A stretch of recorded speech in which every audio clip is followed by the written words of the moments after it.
ఈ సంఘటన జరగక మానదు. ఏం జరగబోతుంది? ఎటువంటి సంఘటన అది? మీ జీవితంలో ఈ సంఘటన రీత్యా ఏం మారబోతుంది? ఏ మార్పు కలగబోతుంది? గోచర రీత్యా ఎలా ఉండబోతుందో వీడియోలో తెలుసుకుందాము. వీడియో నచ్చితే తప్పకుండా ఒక చిన్న లైక్ చేసి మమ్మల్ని సపోర్ట్ చేయండి. ఇక ఆలస్యం లేకుండా వీడియోలోకి వచ్చేద్దాం. శ్రీ వారాహిదేవి జ్యోతిషాలయం. ఎక్కడి వారికైనా ఒక్క ఫోన్ ద్వారా వెంటనే పరిష్కారం చూపబడును. విద్య, ఉద్యోగం, వ్యాపారం, పెళ్లి, నాగదోషం, సంతానం, రాజకీయం, వామాచార దోషం, అత్తాకోడళ్ల మధ్య గొడవలు, ప్రేమించి మోసపోవడం, స్త్రీ పురుష వశీకరణం, ధనం నిలకడ లేకపోవడం, ఎటువంటి సమస్యలకైనా 24 గంటల్లో పరిష్కారం చూపబడును. నెంబర్ 1 వశీకరణ స్పెషలిస్ట్ పండిత్ పవన్ నంబూదిరి, కేరళ తాంత్రిక గురువు గారు. Phone number 9043637512. ఊహించని ఒక సంఘటన సాయంత్రం 7 దాటాక జరుగుతుంది. ఏ కోరిక అయితే బలంగా కోరుకుని చాలా కాలంగా కష్టపడుతున్నారు, నిద్రాహారాలు మానేసి దాని మీదే కూర్చున్నారు, పడిగాపులు కాస్తున్నారు.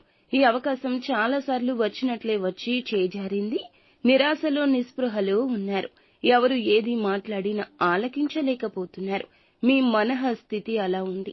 ఈ యొక్క అవకాశం మిమ్మల్ని ఈ రోజే వెతుక్కుంటూ వస్తుంది అంటే నమ్మగలరా?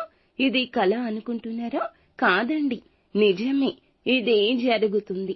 చాలా ఆనందాన్ని ఇచ్చే అంశం ఈ విధంగా ఈ రోజునే జరగబోతుంది. ఈ అవకాశాన్ని అందిపుచ్చుకునే సూచన కనిపిస్తుంది. ఇది వరకు కుటుంబ సభ్యులతో విభేదాల కారణంగా మానసికంగా కృంగిపోతున్న స్థితి మీకు ఉందా? ఈ సమయంలో వారే మిమ్మల్ని పలకరించడం వల్ల, మీ వల్ల రియలైజ్ కావడం వల్ల, అలాగే మీరు ఒకరినొకరు పూర్తి స్థాయిలో అర్థం చేసుకుని బంధాలు తిరిగి కలుపుకునే ప్రయత్నం చేయబోతున్నారు. మిగిలిన అంశాల్లో చూస్తే గనక వ్యాపారస్తులకు ప్రత్యేకమైన కీలక నిర్ణయం తీసుకోవాల్సి వస్తుంది.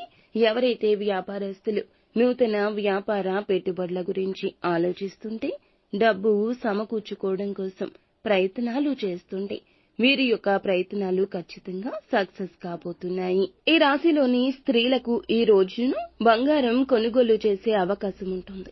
విలాసవంతమైన వస్తువుల కోసం ఆడవారు కావచ్చు, మగవారు కావచ్చు, ధనాన్ని విచ్చలవిడిగా ఖర్చు చేసే అవకాశం ఉంటుంది. ఈ విషయంలో జాగ్రత్త. వంశపారంపర్యంగా దక్కాల్సిన ఆస్తులు కోర్టు కేసుల్లో వివాదాల్లో చిక్కుకుని ఉంటే గనక వాటికి ఉపశమనం కలగబోతుంది. మీ యొక్క ఆలోచన, మీ యొక్క మధ్యవర్తిత్వం ఈ రోజున సఫలీకృతం కాబోతుంది. వారి అంగీకారంతో లేదా అనుకూల తీర్పు రావడం ఏదైనా కావచ్చు. అనుకున్నది అనుకున్నట్లు జరుగుతుంది. కుటుంబ సభ్యుల తోడ్పాటు ఉంటుంది. భాగస్వామి అండదండలు ఉంటాయి.